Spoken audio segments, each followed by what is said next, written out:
রমজান আমাদের সবার জন্য। এজন্য মাহে রমজান এক মুমিনের জীবনের শ্রেষ্ঠতম সম্পদ। জীবনের সব বেলা গাফলতি করা, সারাক্ষণই ফাইজলামি করা ঠিক না আব্বা। সব সময় মানুষ খামখেয়ালি করা এটা ঠিক না। এজন্য মাহে রমজানের সামনে রেখে আমাদের প্রত্যেকের জন্য উচিত যে রমজান সম্পর্কিত কিছু কথা শোনা। এতে করে যতবার শুনবেন, এই মসজিদের ইমাম সাহেব বলছেন, ওলামায়ে কেরাম বলছেন, আপনার যতবার শুনবেন, প্রতিবারই আপনার ভিতরে নতুন করে প্রেরণা জাগবে, আগ্রহ উদ্দীপনা হবে, মহব্বত তৈরি হবে। এই জন্য আমি সবাইকে বলছি, দোস্ত, সামনে পিছনে কেউ একজনও মোবাইল টিপবেন না, এবং মোবাইল দিয়ে হাতে ধরে ভিডিও রেকর্ড করবা না নওজো। দ্বিতীয় কথা হলো, তোমরা ছেলেরাও এই যে কেউ কাউকে যারা কমপক্ষে 14 বছর বয়সী অথবা তার চাইতে বেশি বয়সী, একজন আরেকজনকে জড়াইয়া ধইরা বসবা না। আমি দেখছি কয়েকজনকেই দেখতেছি, তোমরা আলাদা আলাদা বসো, আলাদা আলাদা। এটা অসভ্যতা। 14 বছরের পরে যারা বয়স 14 থেকে 15, এই 1 বছরের ভিতরে একটি ছেলে বালেগ হয়, সাবালক হয়। এই 1 বছরের ভিতরে যে কোনো দিন তার প্রথম বীর্যপাত হয়। এতে করে সে প্রাপ্তবয়স্ক হয়। শরীয়তের ভাষায় ইসলামের যাবতীয় হালাল হারামের বিধান তার উপরে বর্তায় তখন। এজন্য তখন তার জন্য দায়িত্ব প্রতিটা গুনাহকে খেয়াল রাখা, প্রতিটা নেক আমলে অভ্যস্ত হওয়া, গুনাহ ছেড়ে দাও। এই জন্য এই বয়সী ছেলে পেলে এটা অবশ্যই অসভ্যতা। এর দ্বারা শাহওয়াত তৈরি হয়, এর দ্বারা গুনার চাহিদা তৈরি হয়। এটা অনেক সময় তোমরা ভাবো, বুঝো না আর কি, মনে করছো বন্ধু, আমরা ফ্রেন্ড, এই জন্য একজন আরেকজনকে জোরে চাপ দিয়ে জড়ায় ধরল। না, এটা ঠিক না, এটা ঠিক না, উচিত না। এজন্য ব্যক্তি জীবনেও এটা খেয়াল করা উচিত। কোনোভাবেই নিয়ম হলো গুনাহ থেকে বাঁচার একটা মাধ্যম এটাও যে যেই পরিবেশে, যেই অবস্থায়, যেই কারণে গুনাহ হইতে পারে তার থেকে আগের থেকেই দূরে থাকা। কোরআনুল কারীমের মধ্যে আল্লাহ তাআলা বলছেন, তিলকা হুদুদুল্লাহ ফালা তাকরাবুহা। আমি আল্লাহ যা নিষেধ করেছি তা আমি আল্লাহর সীমারেখা, আমি আল্লাহ দাগ দিছি এখানে, এটা এরপরে আসা নিষেধ। ধরেন আল্লাহ বলেন এটা আমার সীমানা, প্রতিটা হারাম আমি আল্লাহর সীমারেখা। ফালা তাকরাবুহা, তোমরা হারামের কাছে না, শুধু হারামের কাছাকাছি, মানে দূরের থেকেই সরে থাকো, কাছেও যেও না।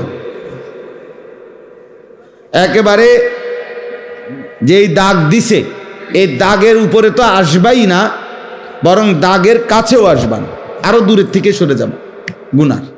এই কথা কোরআনে বারবার আছে। হযরত আদম এবং হাওয়া আলাইহিমাস সালাম সর্বপ্রথম যেদিন ওনাদেরকে আল্লাহ তাআলা নিষেধ করছেন যে তোমরা ওই নির্দিষ্ট গাছের কাছে যেও না, ফল খেও না জান্নাতের মধ্যে, ওইখানে ওই দিন নিষেধের বেলায় আল্লাহ তাআলা এই শব্দটা প্রথম দিনই ব্যবহার করছে, ওয়ালা তাকরাবা হাদিহিস শাজারা, তোমরা দুইজন এই গাছের কাছেও যেও না। মানে গাছের সামনে তো যাইবাই না, গাছে দেখা যায় এমন কাছেও যাইও না। এই গুনার ক্ষেত্রে নিয়ম হলো গুনাহ করবে না এটা না, গুনার কাছেও যেও না। ওয়ালা তাকরাবুজ জিনা, এই যে কোরআনের শব্দ, তোমরা জিনা হইতে পারে ব্যভিচার, মানে লজ্জাস্থানের নাফাক ব্যবহার, লজ্জাস্থান দ্বারা যে কোনো গুনাহ এটাকে জিনা বলে। এরকম কিছু হতে পারে যার দ্বারা, যেই পরিবেশ, যেই কারণে, তো তার কাছেও যেও না, আল্লাহ নিষেধ করছে, কাছেও যেও। আল্লাহ তাআলা বলছে ওয়ালা তাকরাবুল ফাওয়াহিশা মা যাহারা মিনহা ওয়া মা বাতান, অশ্লীলতা বেহায়াপনার কাছেও যেও, কাছেও যেও। এই জন্য এটা গুরুত্বপূর্ণ। এই শব্দটা বারবার আছে কোরআন শরীফ, ওয়ালা তাকরাবা, ওয়ালা তাকরাবু, কাছেও যেও না, গুনার কাছেও যেতে নাই, গুনার কাছেও যেতে না। মায়া জালের মতো গুনাহ, অর্থাৎ গুনার কাছে যদি কেউ যায় তো গুনাহ তাকে টেনে নিয়ে যায়, তাকে আস্তে আস্তে অল্প অল্প করে একটু একটু করে তাকে গুনার দিকে এগিয়ে নিয়ে যায়। কেউ একদিনেই হয়তো সব গুনায় অভ্যস্ত হয় না। কোনো মদখোর একদিনেই মদ খায় না, নেশাখোর, নারী লুভী, চরিত্রহীন, কিন্তু একদিন এই নিজেকে ছেড়ে দিলে হারামের ব্যাপারে কেউ যদি তাসাহুল করে, মানে যা নিষেধ তার ব্যাপারে যদি কেউ অবহেলা করে, একটু আধটু হইলে কিচ্ছু হইতো না, না এই একটু আধটু একদিন তাকে পূর্ণ গুনার মধ্যে লিপ্ত করে ফেলে। এই জন্য এটা জরুরি, এজন্য এটা জরুরি ভাই। সব সময় যদি মনে করো জীবন মানেই খামখেয়ালি, জীবন মানেই হাসি ঠাট্টা মজাক, জীবন মানেই তামাশা, এটা উচিত না। একজন সুস্থ স্বাভাবিক মানুষের সব কিছু বন্টন করা। বিবেকবান মানুষ বলে তাকে যে তার কর্ম বন্টন করে, কাজ, আমার খাওয়ার টাইম কতক্ষণ, আমার বিশ্রাম কখন, আমার পড়ালেখা কখন, আমার উপার্জনের জন্য ফিকির কখন, আমার নামাজের টাইম কখন, এইভাবে ভাগ কর। নয়তো নামাজের টাইম নির্ধারণ করে কেন যে 7:30টায় এশার জামাত, 4:30টায় আসরের জামাত, এরকম টাইম ঠিক করে কেন? আল্লাহ তাআলা মানুষের কাজকে সময়ের সাথে বন্টন করে দিছে, বন্টন করে দিছে। হযরত আব্দুল্লাহ ইবনে মাসউদ রাদিয়াল্লাহু তাআলা আনহু তিনি বলতেন যে আমি আমার হায়াতের ওই মিনিট, ওই সেকেন্ডকে অনর্থক মনে করি যে এই সেকেন্ড আমার আখিরাতের কোনো কিছু অর্জন হয় নাই। তিনি বলতেন আমি আফসোস করি আমার ওই সময়টুকুর জন্য, যে সময়টুকু আমি আমার পরকালের জন্য কোনো পুঁজি সংগ্রহ করতে পারিনি। কোরআনুল কারীমের মধ্যে আল্লাহ তাআলা সময়কে ভীষণ গুরুত্ব দিয়েছেন, আলাদা আলাদা করে। ওয়াল ফজর, আল্লাহ তাআলা বলছেন আমি আল্লাহ। এই ছেলে, কি ব্যাপার দোস্ত, ফাজলামি করো নাকি? আরে কি মস্কারি করো না? বিষয়টা কি কোনো পাত্তা দিলা না নাকি? হে আবার ওর লগে রসিকতা করে। আরে তুমি কি আমারে দেখো নাই আর কোনোদিন? সাবধান, তোমার চলে যাওয়ার অনুমতি আছে আব্বা, তুমি বাইরে গিয়া লাফাও, নইলে 2 ঠ্যাঙ্গাল গিয়ে দিয়ে আমার কোনো আপত্তি নেই। মোবাইল না, শুধু যেটা মন চেটাক, আমি তো অনুমতি দিছি যে যার দরকার হলে সে বাইরে চলে যাক, কোনো সমস্যা নেই। আমি এমনিতেই আসছি, মূলত আজকে আসতে চাই নাই।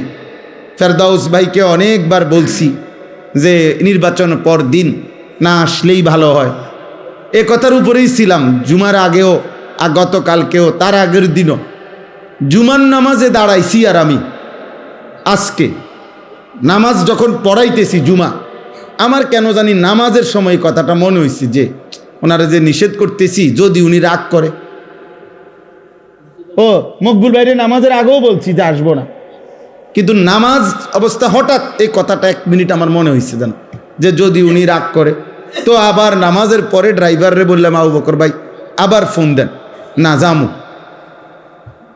এই হলো হালাত। এই জন্য দোস্ত আমি ব্যক্তিগতভাবে এটা পছন্দ করি না, এবং আমি এই ব্যাপারে কঠোর।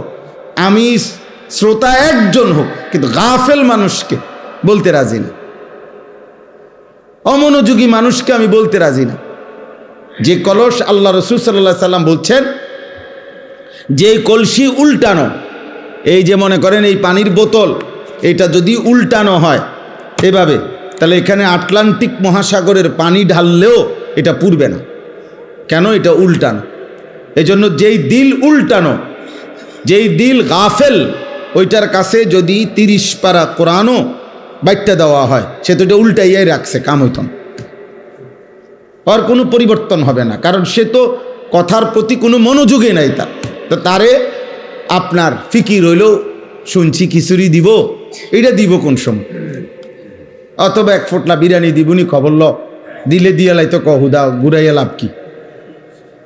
বুঝেন না কথা? সাবধান আব্বা, মুসলমানের সন্তান প্রতি মুহূর্ত ফিকিরমান্দ হওয়া চাই। কাজের বন্টন সুস্থ স্বাভাবিক, এটা মানুষের পরিচয়। আল্লাহ তাআলা কোরআনুল কারীমের মধ্যে বলছেন ওয়াল আসর, আসরের কসম, ওয়াল ফজর, ফজরের কসম। আল্লাহ তাআলা কসম করছেন সময়ের আলাদা আলাদা। ওয়াল লাইলি ইদা ইয়াগশা, কসম করছি রাত্রির যখন তা পূর্ণ অন্ধকার হয়। এই যে আল্লাহ বলছেন ওয়ান নাহারি ইদা জাল্লাহা, কসম করছি দিনের যখন তা পূর্ণ আলোকিত হয়। এভাবে রাতের কসম করেছেন, দিনের কসম করেছেন, ফজরের কসম করেছেন, আসরের কসম করেছেন। ওয়ালায়ালিন আশরিন, 10 রাত্রির জিলহজ্জের আল্লাহ বলছেন কসম করছি।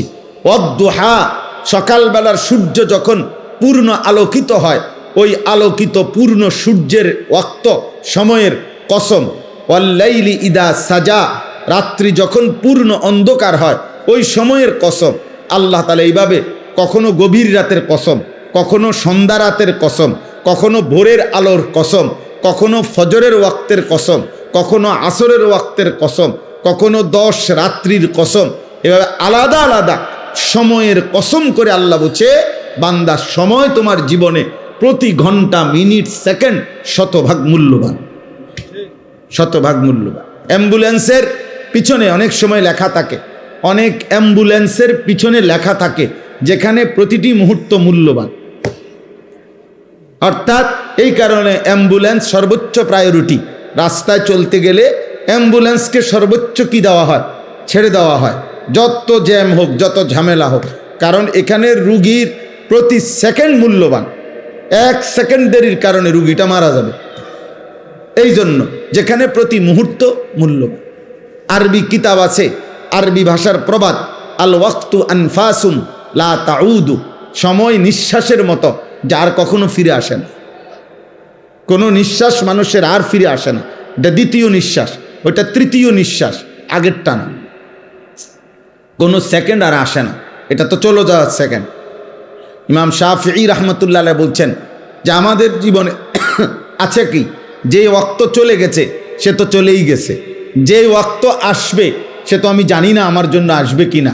কাজেই সময় আমার কতটুক, এই মুহূর্তটাই, প্রতি মুহূর্ত যেই মুহূর্তে আমি আছি এই মুহূর্তেই আমার সময়।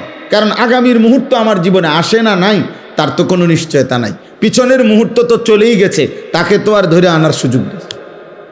পিছনের কোনো মুহূর্ত আর আনা যাবে না। আগামীর কোনো মুহূর্তের নিশ্চয়তা আছে? তাহলে এই শুধু এখনই সময়, এটুকু সময়। পিন পয়েন্ট ধরলে তো আরও, মানুষের বর্তমান নাই বললেই চলে। প্রতি পিন পয়েন্ট মানে অর্থাৎ আপনি যদি একটা বল পেন, শীষ কলম যদি আপনি ধরেন, একটা ফোঁটা দিলেন আর একটা জায়গার মধ্যে আপনি ধরলেন, ধরলেই চিন্তা করেন এখানে ধরলে 1 সেকেন্ড যাইতেছে তো সে তো চলে যাচ্ছে, 1 সেকেন্ড আসতেছে তো সেটা তো আসতেছে। তো মেন বর্তমান মুহূর্তটা তো নাই বললেই চলে, আস্তে আস্তেই চলে যায়, আর না আসতে তো ভবিষ্যৎ থাইকা যায়। এই জন্য হায়াত একদম অল্প, সময় একদম অল্প, বাস্তবতা ভাই।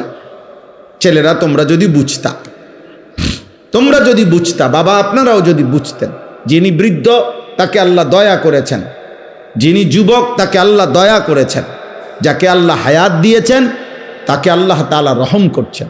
এক একটা হায়াত, এক একটা ঘন্টা আল্লাহ তাআলার দয়া। বান্দা আমি তোমাকে সুযোগ দিচ্ছি। এজন্য কোরআনুল কারীমের মধ্যে আছে প্রত্যেক মানুষের হায়াত কিয়ামতের দিন আল্লাহ তার বিরুদ্ধে সাক্ষী হিসাবে পেশ করবে যে তোমার হায়াতই তোমার বিরুদ্ধে আমি আল্লাহর দেওয়া দলিল। কেন নামাজ পড়তে পারো নাই?